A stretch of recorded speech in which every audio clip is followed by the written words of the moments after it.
termination of tenancy action indicating there was a failure to purchase agreement regarding a mobile home. I believe it's located at the park in Constantine. The notice to quit was served on February 8th, and the plaintiff at this point is simply asking for that premise back. Is that correct, Ms. Harden? It is, Your Honor. My client did purchase the mobile home directly from the park, and shortly thereafter, the defendant and my client entered into a lease with the mobile home, with defendant being listed as occupant with her children. As stated, there was and provided a purchase agreement between the parties where defendant was to pay my client monthly to work towards the purchase price of that mobile home. She's not made any payments since August of 2022. We're unsure if she's complying with the terms of the lease with the mobile home park, as my client is listed on that lease and could be in potential jeopardy if she were to face any eviction action against them or from the mobile home park. There's concerns about unauthorized occupants, utility payments, those things. So at this time, my client is simply asking for the defendant to be removed from the property so he may reclaim his property. So we don't know whether lot rent is current or not? No, my client has attempted to reach out to the mobile home park manager to get that information, and he was not successful. They did receive information from, I believe, the utility company that they were behind in payment as well.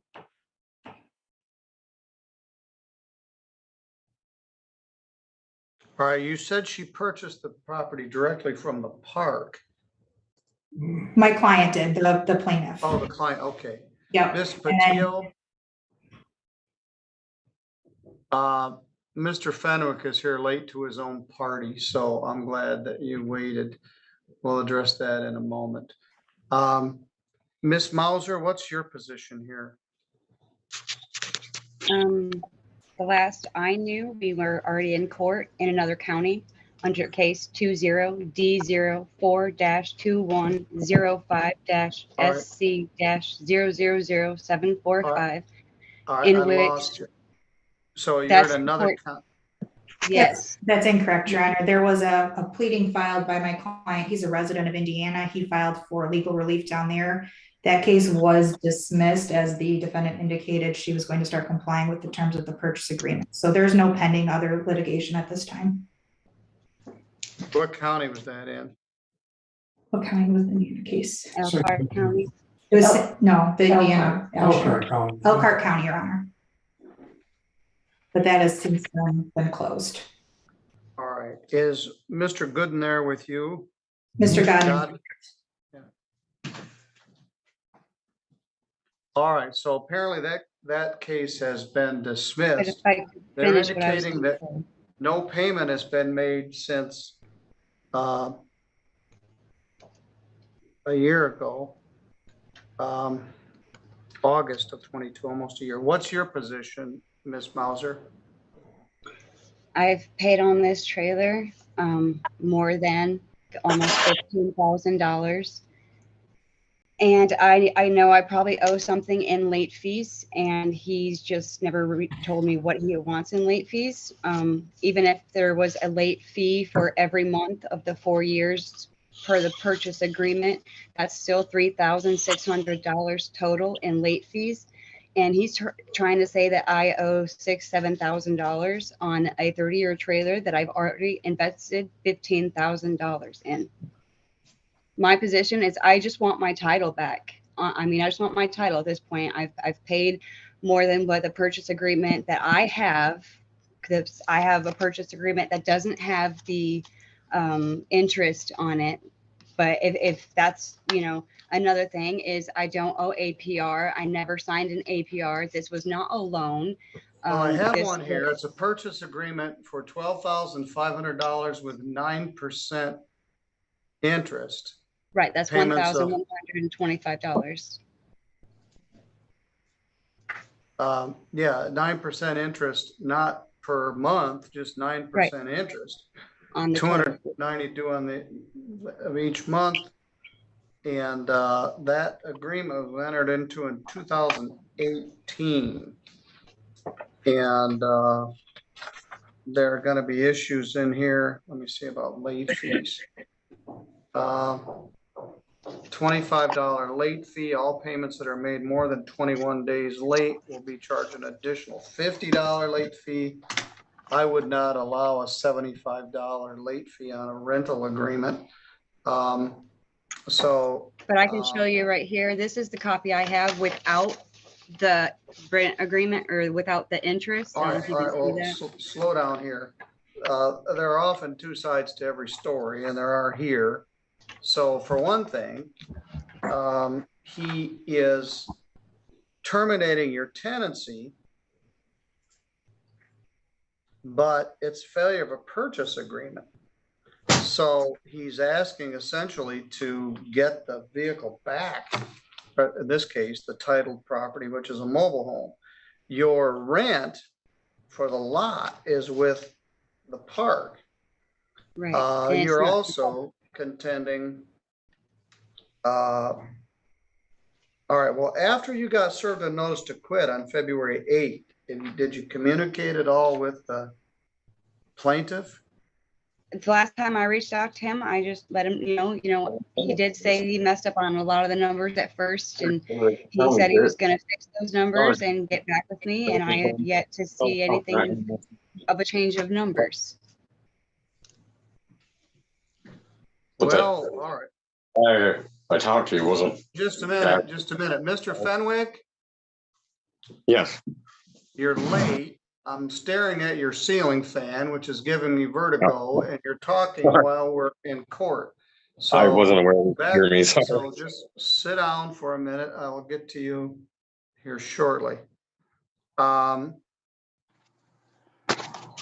right, well, the bottom line is I have to continue this matter. You could greatly benefit from some advice from legal aid. What was your relationship with Mr. Godden? Just somebody you bought a mobile home from? Yeah, he was through the church. I was fleeing domestic violence from another state, and they helped me out with this home. Me and my children have lived here since we came up here in 2018. This has been our home. I'm pretty cordial. I'm pretty easy to work with. I just don't think, it's not. I didn't sign up to pay $20,000 for a 30-year-old home. I signed up to pay $3,000 or $13,100, $25. That's what I signed up to pay.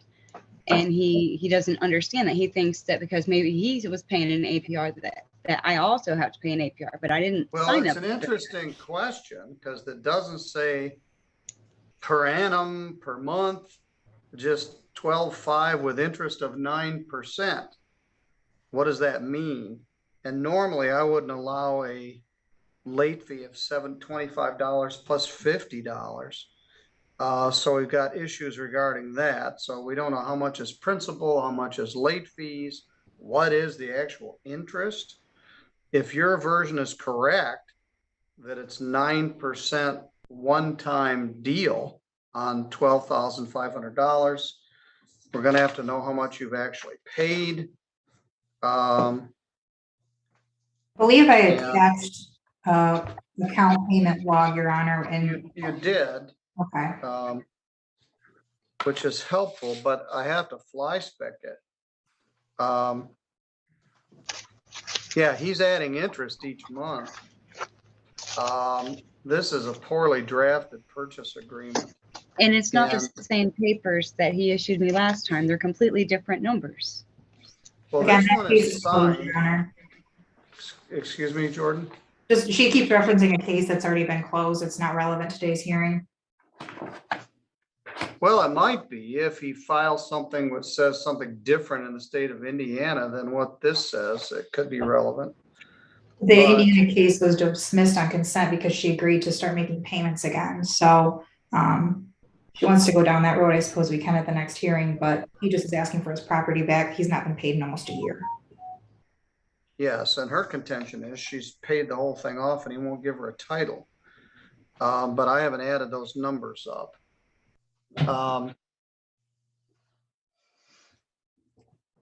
All right, well, we've got to move this, obviously. The law requires I adjourn it at least 7 days, but I'm going to need someplace to park this.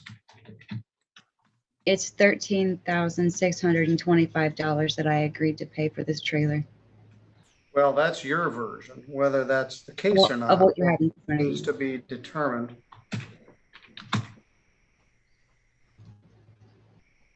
But if it's 9% interest, what does that mean?